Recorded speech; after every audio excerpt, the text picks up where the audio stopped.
Go back to get the latest from Tembisa, where a tornado has reportedly caused a great deal of damage. Ekurhuleni Metropolitan Police spokesperson Wilfred Gasago. I do hope you can hear me this time, Wilfred. Are you able to hear me clearly? Yeah, I can hear you clearly, Jan. Excellent. Thanks. Great to have you on the line, Wilfred. I understand you're getting regular reports in from what is going on the ground in Tembisa. Can you tell us what you understand to have happened there this afternoon? Yeah, according to the report that I've received from the guys on the ground, is that around about 4 o'clock, there was this whirlwind, this tornado that hit Tembisa. The three places that I have been made aware of are the Phumulani Mall, where apparently the most damage was caused, where a roof was ripped off. And of course, at Tembisa Hospital, a number of carports, they caved in. And at the total garage at the corner of RTJ Namani and Flint Mazibuko streets.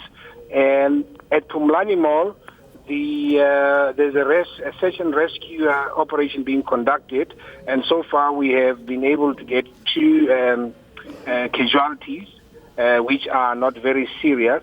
And of course, the guys are rummaging through the rubble to make doubly sure that there isn't anybody that needs to be assisted.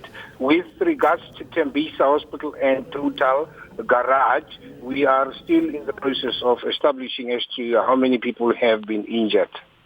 I must just get clarity on this for the sake of factual reporting here, Wilfred. You say that your search and rescue people have only managed to turn up 2 people who have been slightly injured at the Phumulani Mall following the collapse of that roof. Is that correct? That's very correct, but remember, we cannot be very sure because of the damage that has been caused. That is why we have summoned more emergency guys and even officers to rummage through the rubble and inside to make sure, doubly sure that there isn't anybody who's still trapped in there. Exactly how would you be going about this operation? Would you be using sniffer dogs and the like in order to carry out this operation, Wilfred? Yeah, as I mentioned, that we have summoned assistants to beef up numbers, and obviously the K9 unit will also be on the scene to make sure that they can sniff out whoever is probably, if covered by the rubble. That's right. Just to give us a sense of the way you understand this to have happened, are we directly linking these incidents to the weather being experienced in that area and the reports of a tornado?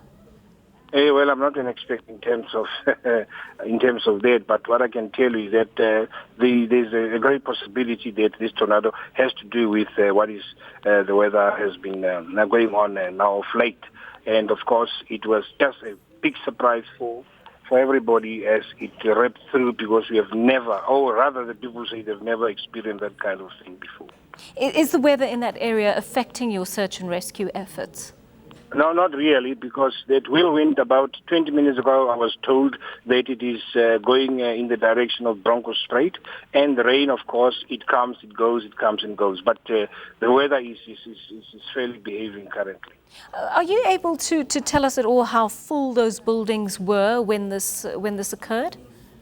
Unfortunately, I cannot. But looking at the time of the month, one can safely say that there were quite a decent number of people in the mall. All right, thank you so much for putting us in the picture. Ekurhuleni Metropolitan Police spokesperson Wilfred Gasago. Just to remind you, a search and rescue operation is underway in 3 areas of the Tembisa area: the Phumulani Mall, where the roof collapsed, the Tembisa Hospital, and the Total Garage in that area. Let's check in with the latest report from our weather centre.